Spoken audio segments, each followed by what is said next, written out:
Chapter 11. The Garden.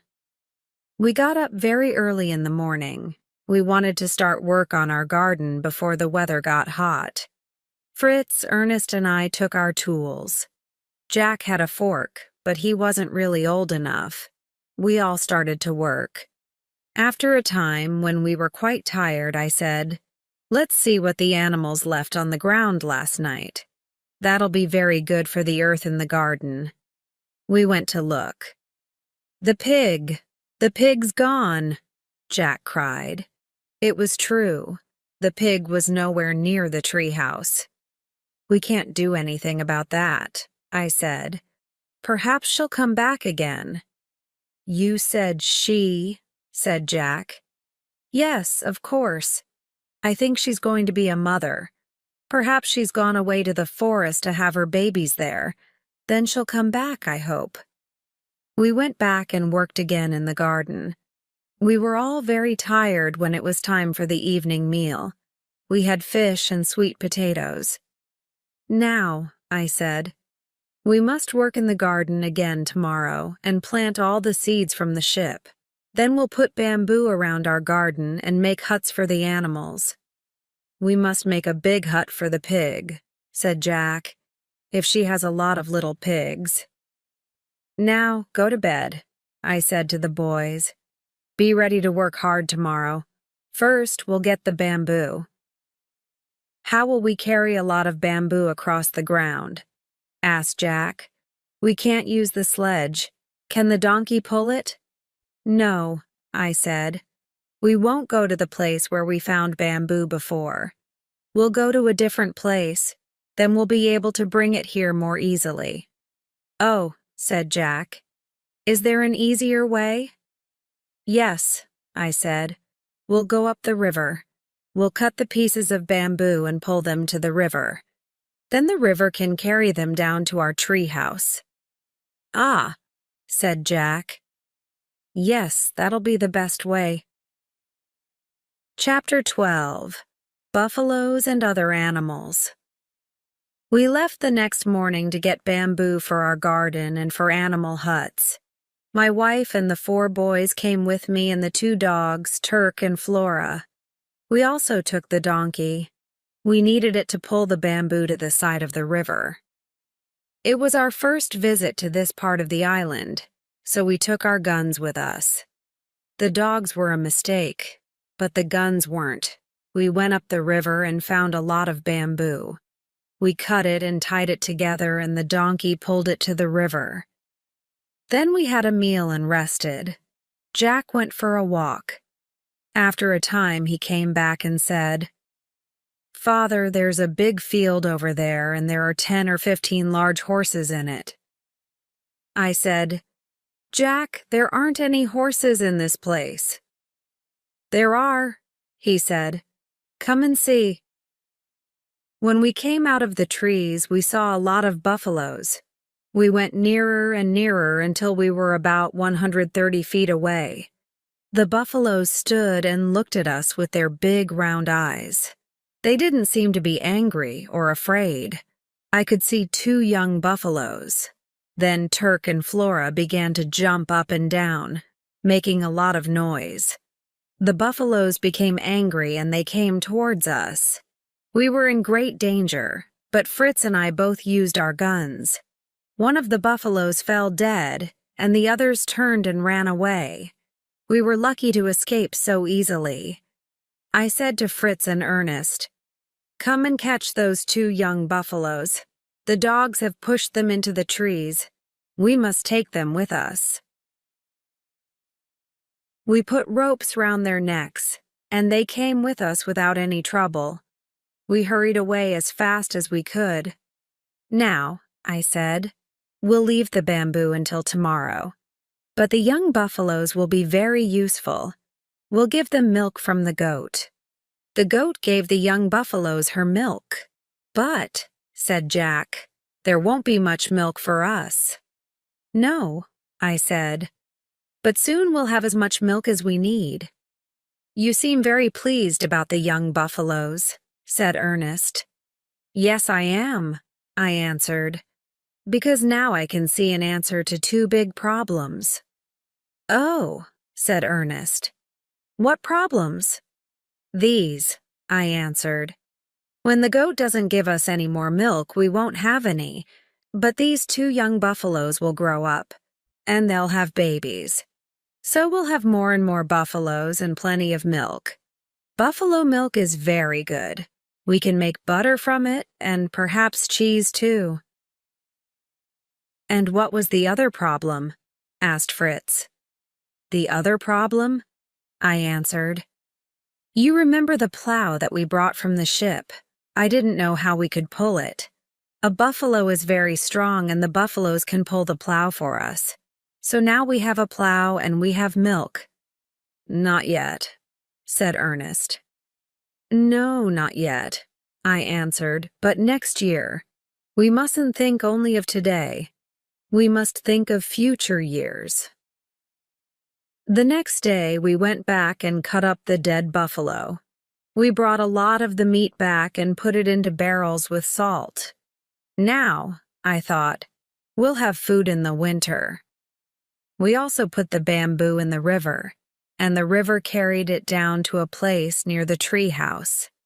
We pulled it to the tree house and started to put it around our garden. Some days later, when the garden was finished, I said, "Now we must begin to make huts for the animals." "We'll only need 3 huts," said Ernest. "Why only 3 huts?" I asked. "We need one for the buffaloes, one for the goats, and another for the sheep," said Ernest. "And perhaps we should make a house for the chickens." "But," I said, "the donkey and the pig need huts too." "Oh," said Ernest, "the pig's gone. And today the donkey's gone too." "Gone?" I said. "Yes, I can't see it anywhere. And the pig went days ago." "Yes," I said, "but I hope they'll come back. We'll make huts for all of them and hope." We were sitting at breakfast a few days later when Fritz said, "Something's moving in those tall grasses. I'll get my gun." He ran and got his gun. "Wait," I said. "Don't shoot, let's see what it is." Jack said, "I'll go round behind it and look. If it's dangerous, I'll run away." So Jack moved very quietly. He was very good at that because he often followed birds with his bow and arrow. The thing came nearer, and then out came our pig with 6 little ones. "At last," I said. "We're all very glad to see you, Mrs. Pig, and your house is ready for you." So we pushed the pig and her 6 babies into their hut. Then Franz called to me. "Look," he cried. "Flora's had 6 babies too." So now we had 8 dogs and 7 pigs. "Now where's our donkey?" I said. One morning we were planting potatoes in the garden when we heard a strange noise. "What's that?" I said. "What sort of animal is making that noise?" The dogs heard it too. They looked ready for a fight.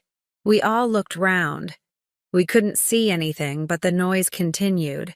It came nearer and nearer, and our dogs became angrier and angrier. I tied them to a tree. Then Fritz put down his gun and started to laugh. "I can see it," he said. "It's our donkey. He's come back." There he was. And then we saw that he wasn't alone. Our donkey was bringing another animal with him, very similar to a donkey but smaller. "That," I said to Jack and Ernest, "is probably a kind of wild donkey. Now don't make a sound. Fritz and I will try to catch her." Fritz moved towards our donkey, holding some salt in his hand. Our donkey loved salt. He came to Fritz, and the wild donkey came a little closer too. Then, when she was near enough, I put a rope over her head from behind her. She fought against us, but at last we were able to tie her up. I said, "Perhaps the wild donkey will have babies. It will be easier to teach her if she does, and she'll be useful to us." And that is what happened in the end. The chickens were sitting on eggs, and soon we had 40 little ones. So now we had a lot of animals to feed. We had the donkey and the wild donkey, 2 buffaloes, the goats, the pigs and the dogs, the sheep and the monkey. I said, "We must work very hard and get food for all these animals. The rainy season is coming." So we brought the tent from the beach and filled it with dry grass. We got sweet potatoes and coconuts and put them in a dry place at the foot of the tree. Chapter 13. Winter. There were dark clouds in the sky, and the sea was stormy. I looked out to sea and thought, the sea has finally broken up our ship. There will be more wood on the beach, and this rough sea will come up to our boat on the beach. "Boys," I said, "we must pull our boat high up on the beach. We don't want the sea to carry it away, and we must turn it over so it doesn't fill with water." We went down to the beach and pulled the boat up high on the sand and turned it over. Then Ernest pointed and said, "What's that thing there? That square thing?" I looked and saw a big box. It was nearly covered with sand. We uncovered it and opened it, and it was full of a sailor's clothes. The clothes were very wet and salty from the seawater. "We can wash them in the river and dry them," I said. "They'll be too big for us," said Jack. "They're too big for Fritz or Ernest."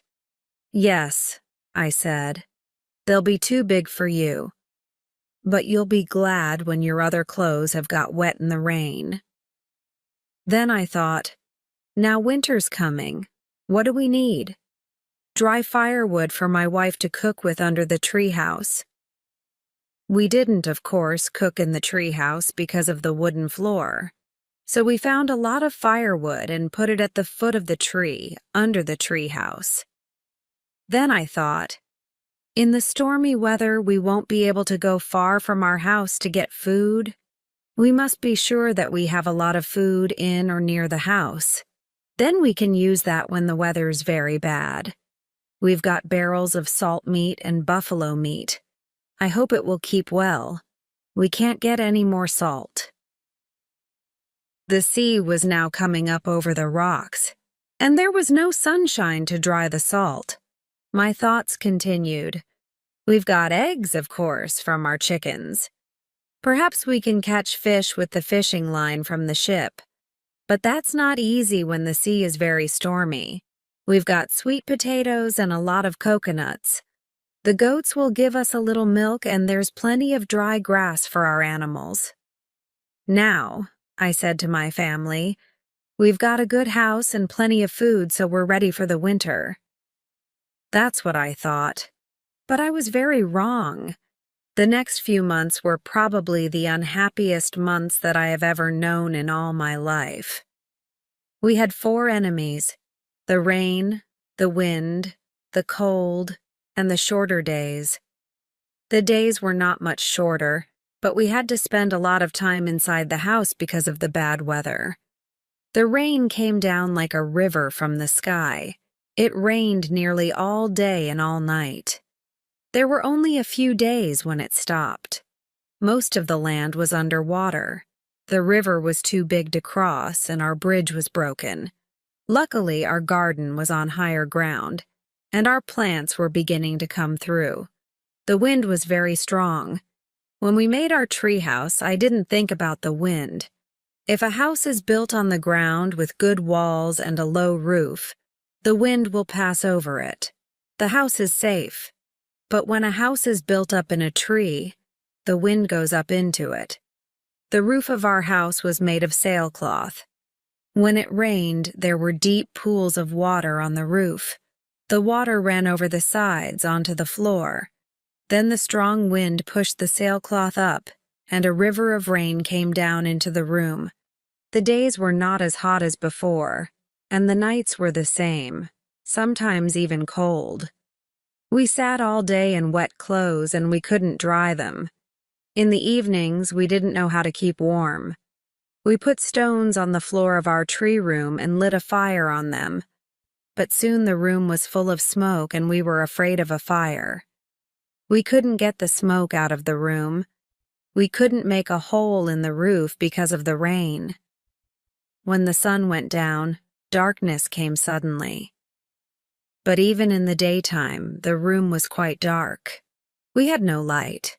We burned small pieces of wood, giving a little light, but that wasn't enough. So at night, we sat round in our wet clothes, very cold, in the darkness.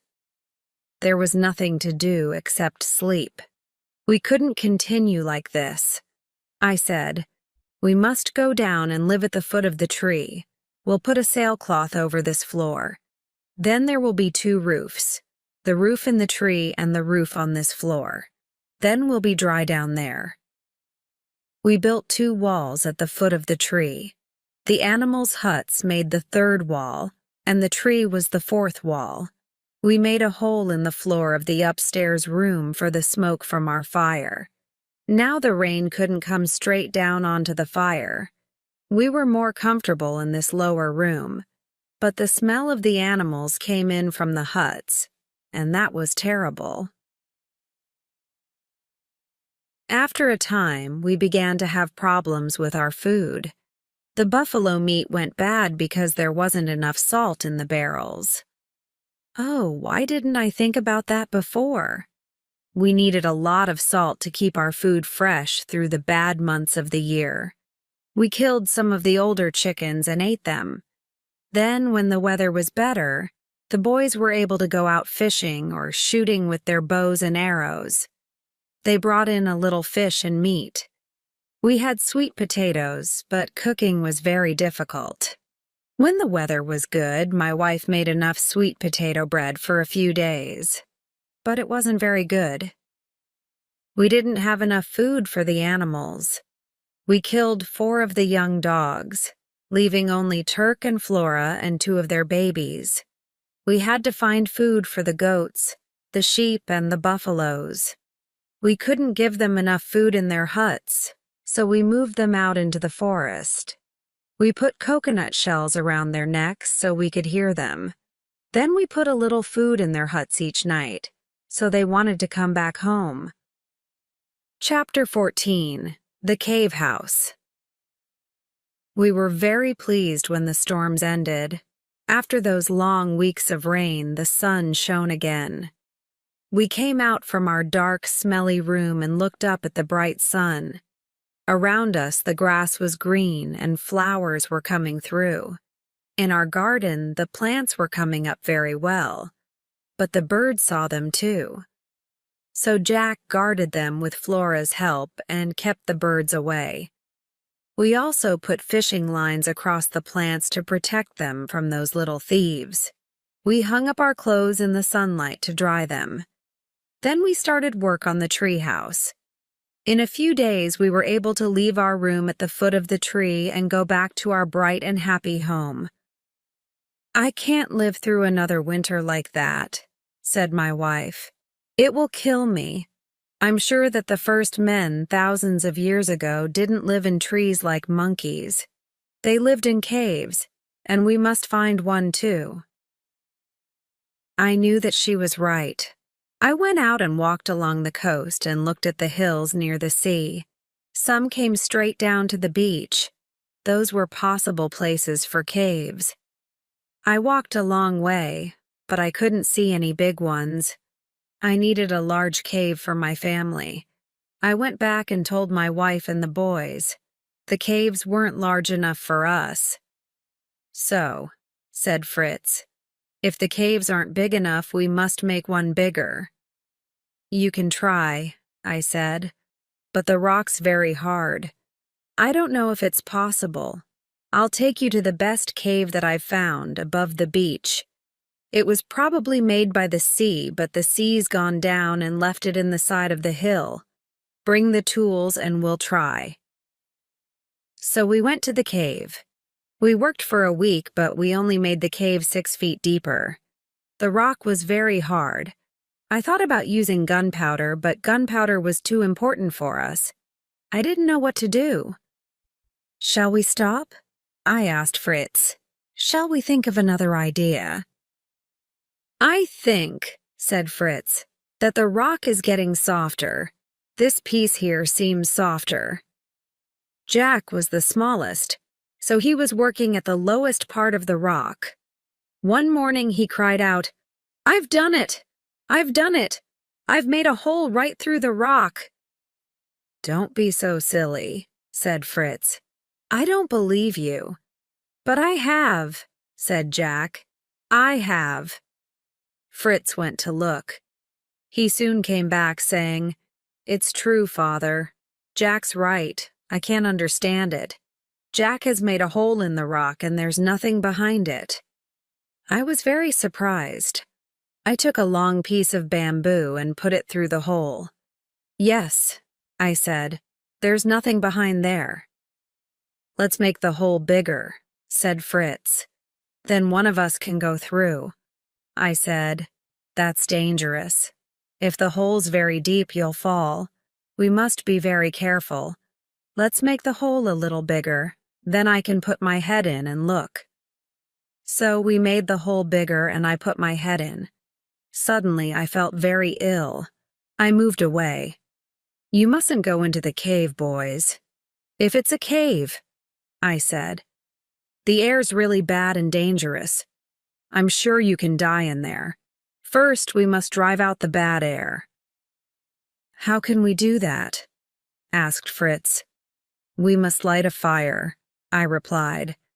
So we put burning grass and sticks into the hole, but the fire went out immediately. "Perhaps," said Ernest, "if we light a fire just in front of the hole, the hot air will pull the cold air out of the cave."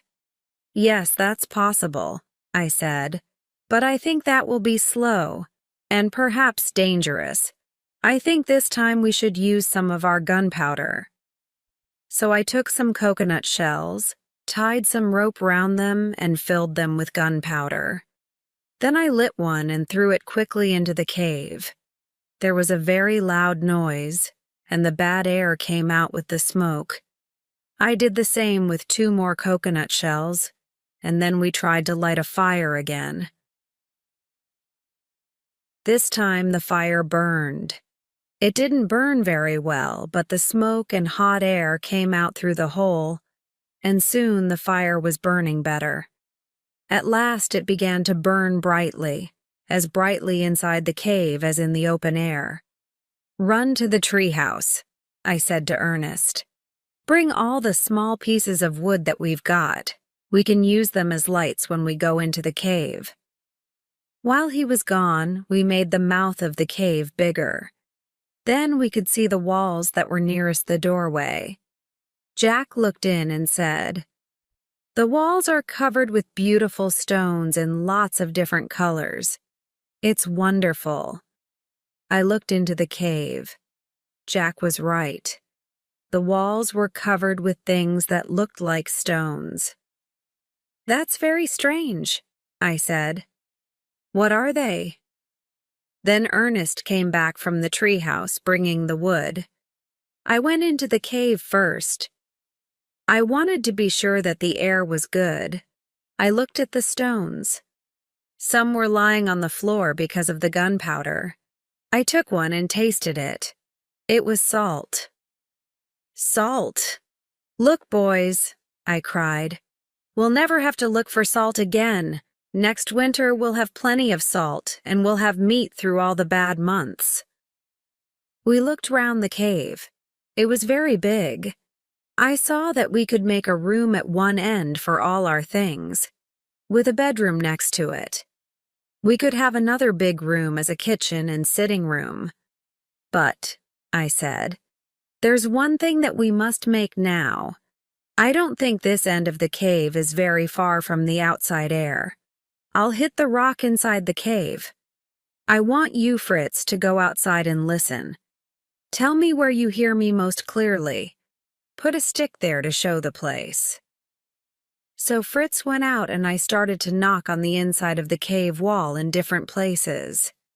After a time, he came back and said, I've found the best place. I can hear you quite well." "Ah," I said. "Then we'll make a hole through there from the outside. We need fresh air in the cave. It'll be hard work, but we must do it." It was hard work, but after 2 days, Fritz was able to put bamboo through the hole. The other end of it came into the cave. Then we made the hole bigger from inside the cave.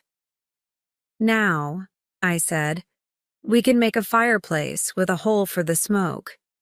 So we started work, using stones and earth. We made a good fireplace with a hole for the smoke. "Now," I said, "we'll see if this idea really works." So we lit a fire, but the smoke came out into the cave. I saw that the boys were very sad. They thought that all their work was for nothing. "No," I said, "don't worry. When the hole gets warm, the air will go up it. It'll be all right. Keep the fire going for 2 days, and it'll work very well." And that was what happened. On the second evening, the air began to go up the hole, and it took all the smoke out of the cave. "Now," I said, "we don't have to fear the next winter." My wife was very pleased. She said, "Now I can cook and dry your clothes, and we can sit round a nice bright fire on winter evenings. We'll be very happy." "Yes," I said, "but we'll have to do a lot more work. Next winter we'll have more animals. We must build a farm between the treehouse and the cave. Then the animals can live there in the summer and winter." "And we'll need a lot more food," said Fritz. "Yes," I said. "We can use the plow to make fields, and we must grow lots of vegetables. To work, to work." So we all had a very busy summer. We put lots of salt meat, dried fish, and coconuts in the cave. When the end of the year came, we added potatoes and sweet potatoes. Then we made a hut at the farm and put dried grass and other food in it for the animals. We built a small hut there for someone to live in. They could look after the farm at night and drive away wild animals. "What are we going to do about clothes?" asked my wife. "The boys' clothes are in a terrible state, and the clothes from the sailor's box aren't very useful. When we found them, they were full of seawater. Now they're falling to pieces. They'll be all right for another year, but not longer. I must make cloth." "How can you make cloth?" said Fritz. "From what? We've only got 2 sheep." "There are plants," I said, "that we can use for cloth. I won't tell you about all our problems with those plants. But in the end, my wife was able to make cloth. It wasn't very good and it wasn't very white, but she was happy. But until then, the boys wore animal skins. They caught the animals, and we now had plenty of salt. So we prepared the skins, and my wife was able to make clothes out of them. So the year passed, our second year on the island. The boys were getting big and strong. Fritz was now nearly 16, and Ernest was 14.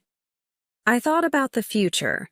One evening I said to them, "You two are the oldest. Soon I'll have 2 fine, strong men to help me in our work on the island. As I become older, you'll be able to do the harder work. Jack is a quick learner, and he can help your mother. Little Franz isn't very helpful yet, but he's a good little boy and doesn't give us much trouble. Yes, we're very lucky." Chapter 15. The Canoe. As the years passed, we made our houses better. We put a wooden roof on the treehouse. The rain didn't come through in winter after that, but it still wasn't a good home for the rainy season. We also built a place in front of the cave. We could sit out there and enjoy the sea air and the sunlight. The farm became bigger and bigger. The buffaloes pulled the plow and they gave us all our milk. We were able to make butter from it too. We got more eggs from our chickens than we could eat in the spring and the summer. In the winter, we had just enough eggs for our needs. The wild donkey had a baby. It was very pretty and it was easier to teach than its mother. Of course we had problems. One morning, Jack came running back from the farm. "Oh, father, father, come and see," he cried. I went down there. Everything in the farm buildings was broken, and the plants from the fields were everywhere. Monkeys laughed at us from the trees. "Oh no," I said. "They've destroyed everything. We must be sure that this never happens again." Turk and Flora's babies were now old enough for us to teach them. We made a rule that one of us, Fritz, Ernest, or I, always slept down at the farm with the dogs. They were quick to learn about the monkeys. We showed them that they must always run after a monkey. When they did, the monkeys ran away. Soon the monkeys stopped coming to the farm. As I watched my boys grow up, I was very pleased with them. Fritz was very strong and tall. Ernest wasn't as big and he was quieter. But he wasn't as lazy as before. He wrote down the names of all the plants on the island and drew pictures of them. He made some paper out of plants, like the Egyptians many thousands of years ago. Franz was more sensible than Jack.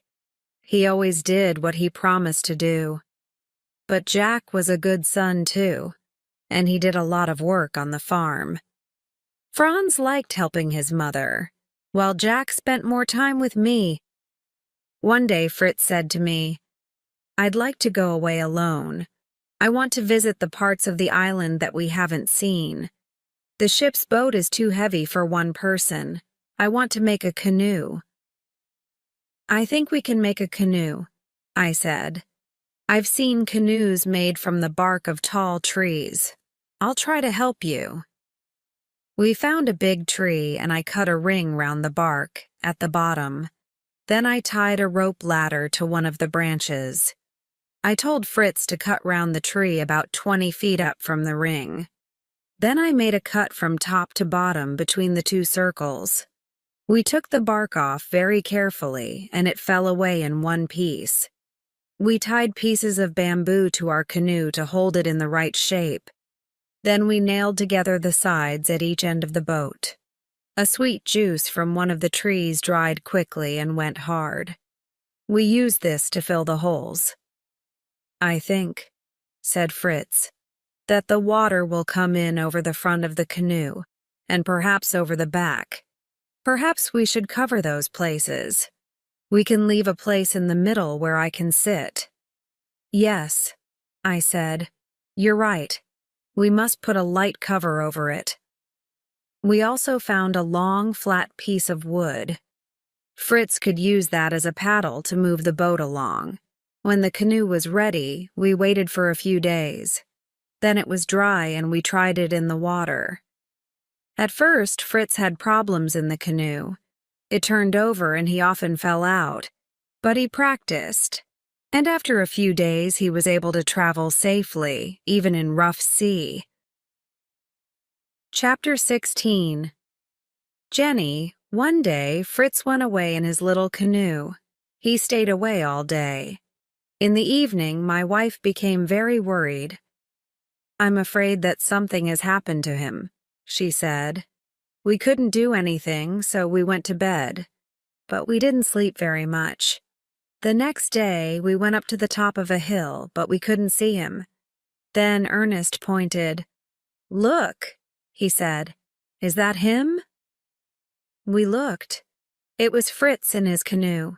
We all ran down to the water to meet him. "Oh, Fritz," cried his mother. "I thought you were dead." While he was having breakfast, Fritz told us his story. I've always wanted to know more about the west of the island, so I decided to look there. I took my gun and some gunpowder, a fishing line, and my knife. I came to the place where we found shellfish for the first time. I went for a swim there and I found a lot more. I brought some up onto the beach and opened them. Inside one of them, I found this. He held out his hand. In it, there was a large pearl. I opened some more and I found a lot of pearls. Look. If you make holes through them, Mother can wear them around her neck, said Jack. No, no, said my wife. I don't want them. Who wants to wear pearls on this island? Perhaps one day, I said, a ship will come and take you home. You can sell these for a lot of money. We'll put them in a safe place. I haven't told you the most important thing, said Fritz. I went on farther to the west. In the evening, I sat on the beach and had a meal. As I was sitting there, a big bird flew over me. It was flying very slowly, so I shot it. Then I saw why it was flying so slowly. It was hurt, and this was tied around its leg. He showed us a little piece of cloth with writing on it. I looked at the writing. Help, sailor on Smoking Island. The person wrote the message in blood, I said. Yes, said Fritz. But where's the Smoking Island? I went up the hill behind me and I looked out to sea. There, far out at sea, there was a little smoke going into the sky. It came from a small island.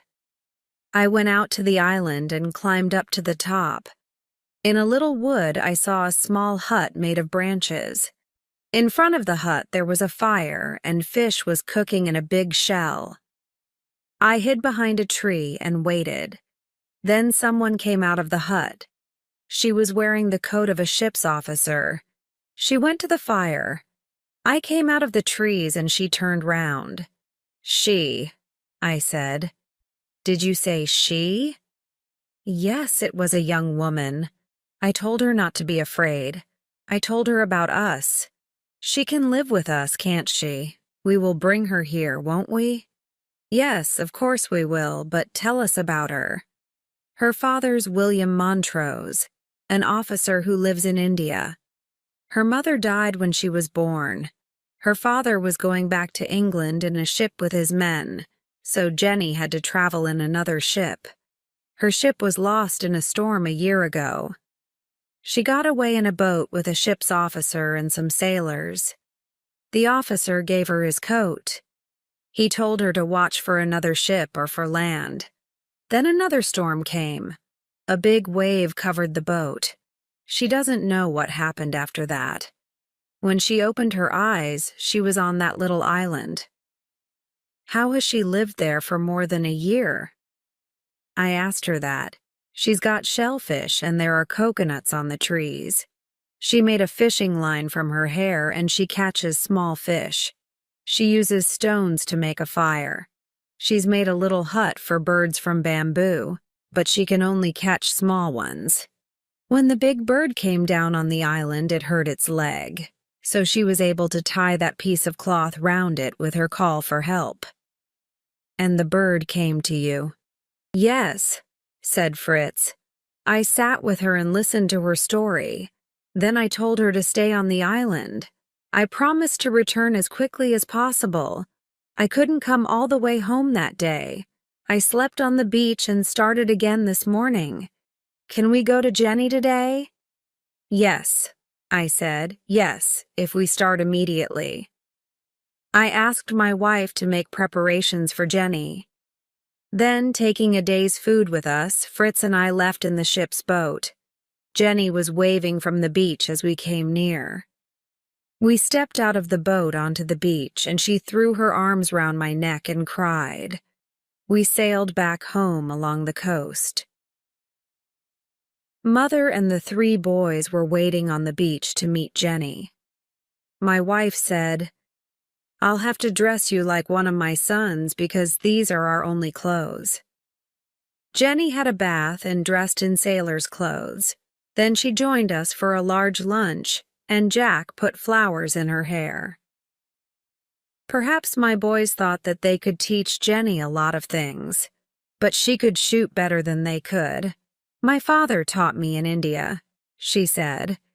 She was very good at catching fish. She was able to tell Ernest the real names of many of his plants. I learned all that at school, she told him. Very soon, she and the boys were close friends. Jenny thought about her father all the time. I'm sure that ships are looking for me, she said. Fritz said, if a ship comes, we'll hear a gun. We'll answer with our guns. Then they'll know that we're here. A ship will come one day and take me back to Father, Jenny said. I'm very happy with you, but he's probably very sad. He doesn't know if I am alive or dead. The summer ended and the winter passed. Early one morning, Fritz went out in his canoe. He was looking for a nice big fish for our lunch. Then suddenly we saw him turn round and come back. Quick! Quick! He cried. There's a ship! We ran up to the top of a hill with our guns. Bang! There was an answering shot from far away. We waited, then used the gun again, and the answer came, louder and nearer. Then we saw a boat coming towards the beach. We ran down to meet it. An officer stepped out. I am Officer Littleton, he said, of the Unicom. Is Miss Jenny Montrose here? Some of the sailors from her ship, the Dorcas, told me to try these islands because the ship was lost near here. Yes, I said. Miss Jenny Montrose is here and she's safe. He looked at me and my family and at Jenny in sailor's clothes. But, he said, I told him my name. And this is my wife, my son Fritz, Ernest, Jack, Franz. And this, I said, is Jenny, our Jenny. Chapter 17. The End. I am writing this chapter with a sad heart. The unicorn's boat is waiting to take this story of our life here to England. There, perhaps, it will become a book. Other people will learn about our beautiful island, and perhaps some will want to join us in this quiet, simple, happy life. I asked my children, do you want to go back to Europe, boys, or to stay here? Ernest said, I want to stay and learn more about the plants, but the officer must send me books. Jack and Franz were too small to go. I turned to Fritz. And you, Fritz, do you want to go back to Europe? He took Jenny's hand in his. Yes, he said. We want to go now, but we'll come back. Officer Littleton left us some things, and we gave him our pearls. I'll send you more from Europe, he promised. I'll sell the pearls for you to pay for them and for Fritz's school. I must stop. The boat is waiting. Goodbye, my boy. Goodbye, Jenny, until we meet again.